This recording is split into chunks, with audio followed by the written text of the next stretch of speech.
काय सांगाल मराठा समाजासाठी काय पुढची रणनीती कशी आखली जाणार आहे आता? सगळे मराठी मुंबईत येणार आहेत यावेळेस आणि लयच मराठी येणार आहेत. पश्चिम महाराष्ट्रातला मी दौरा केला, इतके मराठ्यांची गर्दी आहे की नाराच आता दिला आहे, एक घर एक गाडी. आणि मराठ्यांनी बी आता घरी थांबवलं, कारण अस्तित्वाची लढाई, अंतिम लढाई, शेवटची लढाई. समाज हरता कामा नाही, लोकांचं हसू होईल असं मराठ्यांच्या एकाही माणसानं आता वागू नये. राजकारण पायाखाली दाबावं, पण लेकरं मोठे करण्यासाठी मराठ्यांनी आता रस्त्यावर येणं गरजेचं आहे. कारण तशी परिस्थिती आता निर्माण व्हायला लागली आणि ते करायला लागलेत, मराठ्याला मिळू नये म्हणून. मराठा शांततेत लढतो, शांततेत जातो, शांततेत मागणी करतो, मुंबईला जातो, शांततेत वापस येतो. त्याचा गैरफायदाही उचलायला लागलेत. आपल्या अंगावरती विनाकारण लोकाला घालायचं काम सरकार देवेंद्र फडणवीस एकटा करायला लागला आहे. त्याच्यामुळं आपण आता मुंबईला ताकदीनं उभं राहणं गरजेचं आहे. लेकरा बाळाच्या आणि जातीच्या बाजूनं उभं राहणं अत्यंत सगळ्यांसाठी गरजेचं आहे आणि ते राहावंच लागणार आहे. देवेंद्र फडणवीसने कितीही प्रयत्न केले तरी ओबीसी मराठा वाद होत नाही आणि त्याला दंगले लावायचं त्याचं स्वप्न आहे. ओबीसीचा नारा देतो, अमुक कुटाने करतो, तिकडं आता दुसऱ्या राज्यातच नेतो. ओबीसीसाठी तरी काय केलं रे? काय केलं? भांडणं लावण्याच्या पलीकडे काय करता आलं? काहीच नाही केलं कोणासाठीच. म्हणून मराठ्यांना सांगतो, आता मात्र एकजुटीने उभा राहा. मी तुमच्या पोरा बाळासाठी, लेकरा बाळासाठी रात्रंदिवस झटतोय. आता उघडं पडू देऊ नका. त्यांनी बहुतेक आता दंगली घडवण्याची तयारी केलेली दिसती. त्याच्यामुळं आपल्याला बेसावध राहता कामा नाही. सगळ्या मराठ्यांनी सावध राहा. आपल्याला कुठेही दंगल होऊ द्यायची नाही. मराठ्यांनी ओबीसीच्या अंगावर जायचं नाही. त्याचं स्वप्न पूर्ण होता कामा नाही. दादा, मुख्यमंत्री देवेंद्र फडणवीस ओबीसीचे आरक्षण देतो म्हणतायत आणि मराठा बाबत काहीही उच्चार करत नाहीत. याबद्दल तुम्हाला काय वाटतं? लय चांगलं झालं. मराठ्याबद्दल तो काहीच बोलत नाही ना, हे लय चांगलं झालं. कमीत कमी सरकारमधल्या असणाऱ्या मराठ्यांचे तरी आता डोळे उघडतील की किती गटारगंगा घाण विचारायची याच्या पोटात आहे. याच्या पोटात होतं ते काल भजदिशी त्याच्या होटावर आलं. नियतीला हे मान्यच नाही, म्हणून त्याच्या पोटातलं बाहेर आलं. हे खूप चांगलं झालं मराठ्यांसाठी. तो काल बोलता बोलता म्हणला, मीडियाच्या बांधवांनी मला आत्ता सांगितलं म्हणून मलाही माहीत झालं की तो बोलता बोलता म्हणला, मी ओबीसीच्या हक्कासाठी लढणार, मराठ्याच्या हक्कासाठी नाही लढणार. मग काय तुला आम्ही ठेका घेतला का दरबारी निवडून आणायला, सत्तेवर बसायला? आणि मराठ्यांचे लोक रात्रंदिवस पळाले तुमचे सरकार आणायसाठी. मोठं का आमच्या लेकरा बाळाचं वाटोळं करायचं सांगितलं का तुला? मराठ्यांसाठी कसं का लढत नाही? ओबीसीसाठी लढणार म्हणजे ही कुठली पद्धती? ही काय बोलण्याची भाषा झाली का?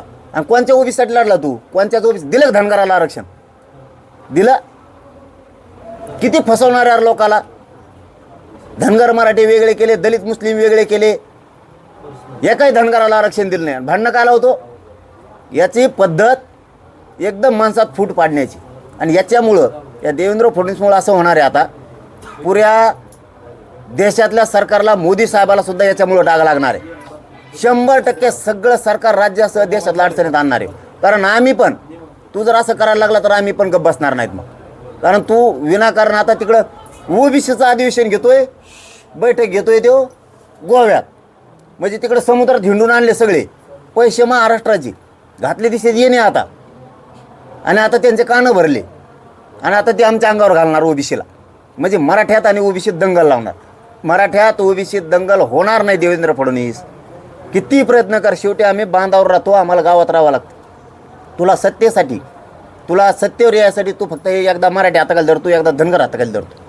धनगर आणि मराठी हाताखाली नाही आली की दलित मुस्लिम हाताखाली घेतो, आणि दलित मुस्लिम हाताखाली नाही आली की आता ओबीसी म्हणतो. एकदा म्हणतो मग DNA रक्त ओबीसीचं आहे, एकदा म्हणतो बघा हिंदूचं रक्त आहे. तो रक्तच कोणाचं आहे कळा ना बाबा आम्हाला आता. आणि तू तर आता कालपासून तर आता भांडणच लावायला लागला. सॉरी, कालपासून तर तू भांडणच लावायला लागलाय. जर का दंगल झाली ओबीसी मराठा राज्यात, याला जबाबदार फक्त देवेंद्र फडणवीस असणार आहे आता. कारण त्यांनी काल कानं भरलेत. त्यांनी मराठ्याच्या अंगावर ओबीसी घालायचं ठरवलंय. मराठे घाबरणार नाहीत. आणि आता मराठ्यांना सांगतो, डोळे उघडा. काय खोटं बोलतो रे मी? मराठ्याच्या लेकराचं वाटोळं करायला लागला तेव्हा मग तुम्ही ओबीसीसाठी लढणार, मराठ्यासाठी कसं काय लढणार तू? आणि हे कोणी सांगितलं तुला? का मराठी संपवायचे? तुला काय केलं मराठ्यांनी? तो सत्तेत असणाऱ्या मराठ्यांनी, भाजपमध्ये असलेल्या मराठ्यांनी शान व्हा. तुमच्या पोराला औषध पाजून मारायचं म्हणतोय, त्याचा अर्थ तोच होतोय. तुमच्या लेकरा बाळाचं आयुष्य खराब झालं पाहिजे, पोरं पोरी तुमच्या नोकऱ्याला नाही लागल्या पाहिजे. ओबीसीसाठी लढणार म्हणतोय.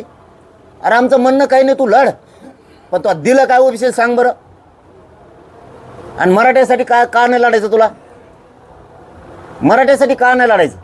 का गोरगरिबाच्या पोराबाळांचं तुला वाटोळा करायचं? मी तुमच्या लेकरासाठी लढतोय मराठ्यानो, तुमच्या पोराबाळासाठी लढतोय, वाटोळं होऊ देऊ नका. हे पोर जाहीर बोललाय आता, मी ओबीसीसाठी लढणार, मराठ्यासाठी नाही लढणार. आता जागे व्हा, नका वाटोळं करू.